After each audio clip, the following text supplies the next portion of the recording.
Sakin. Üstünde kırık Sakin. Yok bir kaş kaldı. Sakit de. Heh. Konak kabul elemek için şu pamuk yığmak değil. Bu çok ciddi bir meseledir. Hele bir mene deyin görün. Bu işe rehberliği bizim kolxozumuzda kim bacarar? Böyle bir adam aklıma gelmir akı. Niye ağlıyor geldi? Adam öyle sen üzün. He? Hede. Doğrudan ha. Yaxşı. Ben razı. Axı mən bir şeydən qorxuram. Korkma. Neden korkursan? Şəli olan yerdə... Sədrimiz ne diyecek? Kim? Münəvvər.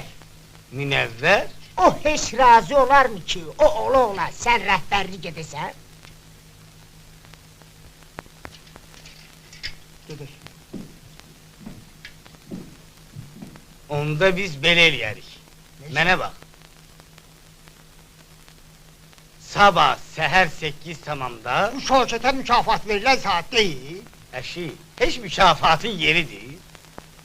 Deməli, sabah səhər 8 tamamda yığışırıq böyük işlərin altına. Gecikməyin ha. Gerek konakları hamdan qabaq biz qarşılayaq. Yaxşı. Oldu.